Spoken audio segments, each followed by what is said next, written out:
Alright mate, this is the first review in series about searching for the perfect sound card for retro gaming. In 1989, Creative released its first Sound Blaster sound card. It became instant hit and every developer included Sound Blaster support in their games. Partly thanks to Sound Blaster's success, Adlib went it up. 5 years later, they came out with Sound Blaster OR32, first Creative sound card with wavetable on board. This is its cheaper sister, Sound Blaster 32. Unlike OR32, you can't adjust bass, treble and gain since it utilizes Vibra chip for sound effects. Main chip is actually from OR64. Also, you can't connect wavetable daughter boards to Sound Blaster 32 because it's missing Wave Blaster connector. The only way to connect any external MIDI device is through the game port/MIDI connector.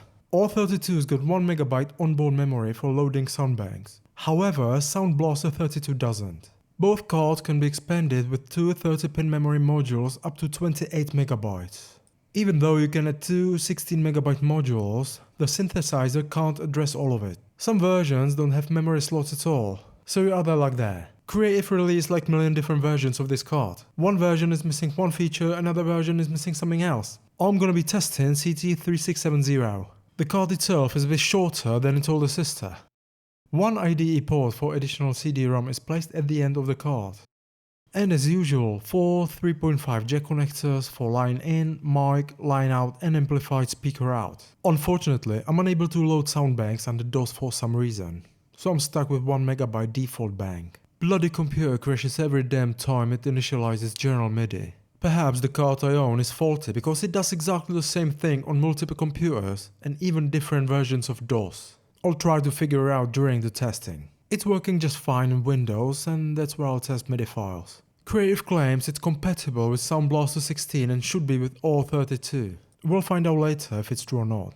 I'm gonna test about 20 DOS games and see if it's compatible in all of them.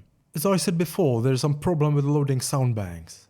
The program that's used to load the banks is called OUtils. Unfortunately, it's also responsible for General MIDI emulation, and since it doesn't work properly, I wasn't able to use General MIDI in most of the games. I'll be using line out to record what's coming out of the card because it bypasses internal amplifier. Installation ran quite smoothly. You need two disks, Basic and Configuration Manager.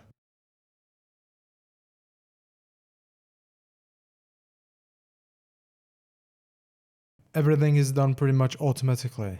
If you didn't change installation path, you can find it in two folders, CTCM and SB16. CTCM is needed to initialize the card. If you experience any problems with IRQ or DMA, you can run configuration utility by running CTCU.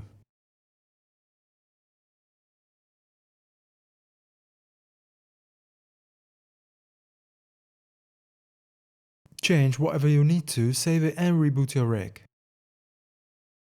If you want to, you can play around with mixer settings by running mixer set program. And the last program you can use is OUtil. It's used to enable General MIDI emulation, Roland emulation and MT32 emulation, all set reverb and chorus for MIDI. Alright, let's crack on with testing. First game I tested was Alone in the Dark. There was no problem. I just ran the setup, it detected all possible cards I could choose from by itself. There weren't too many cards to choose from, but Sound Blaster is a safe bet.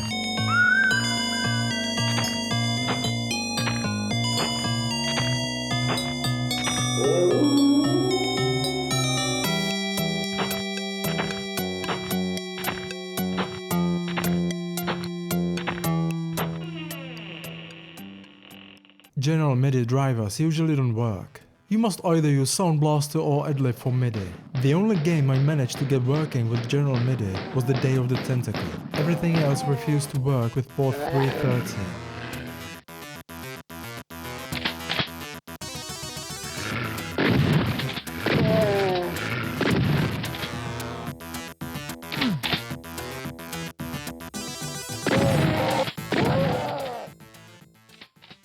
Except the games that included OR32 drivers, which should work just fine and should play wavetable.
I smell the fear of mortal men.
My liege?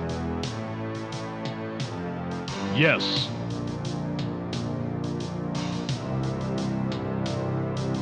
There was one game though where music didn't work with all 32 drivers. Rise of the Triad. Die.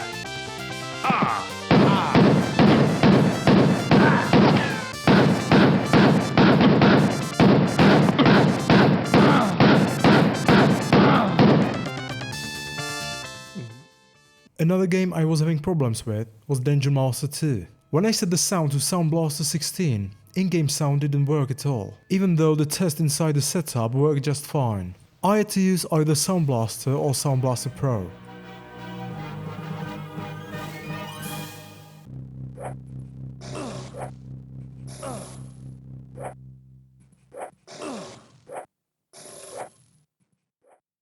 Space Quest 1 had a problem with Sound Blaster driver as well.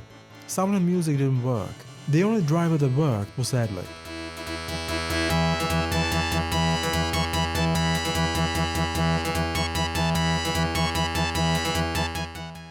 Similar situation has played out in Space Quest 5 setup, with a bit different results. I managed to get music working but no sound whatsoever.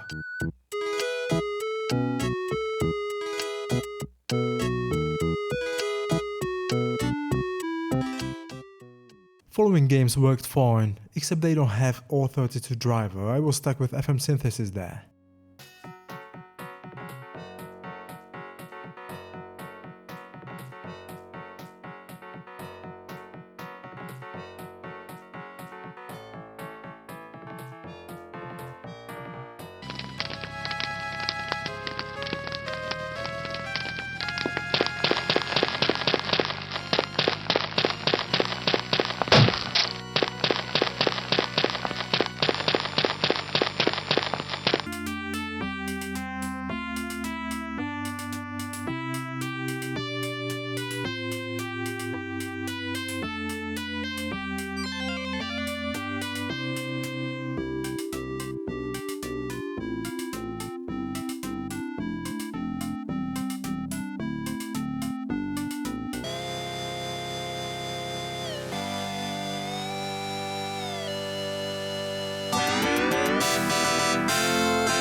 I also tried some games that don't use MIDI for music.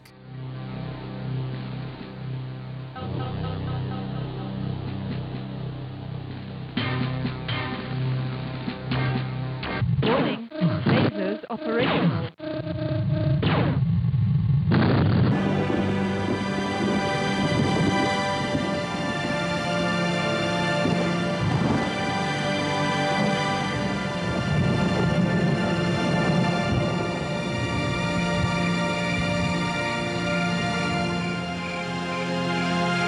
What about the sound clarity? I've recorded just a signal from the card set at maximum volume if I can hear anything else but a silence. This is it.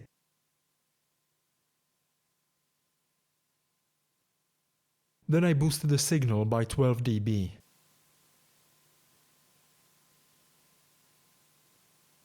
I reckon it's not bad at all for such an old card. Next is the MIDI test. I've chosen following tracks because there's a great variety of instruments and almost everybody knows these songs. I made a comparison of FM, default and 8 meg banks.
Personally, I don't like FM synthesis in general. Some versions have Yamaha OPL3 chip on board, but this one has Creative's own FM chip. Yamaha sounds a bit better in my opinion. I'm not saying it's rubbish, but not as good. I don't like how the default bank sounds either.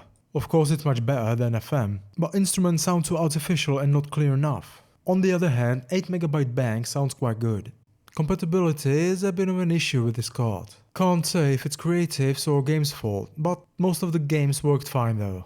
I need to find a different card to test general MIDI emulation. For now, my card can't do it. If you want just FM synthesis for your DOS games, it works perfectly fine in every game I tested. But if you're looking for a wavetable card, I can't be sure. It's working great in Windows for listening to MIDI files or playing games. Output is quite clear. Playing CDs, MP3s or some other WAV files is pretty much good. Not great, but it's not distorted or otherwise ruined. Overall, Sound Blaster 32 is a good sound card for DOS gaming.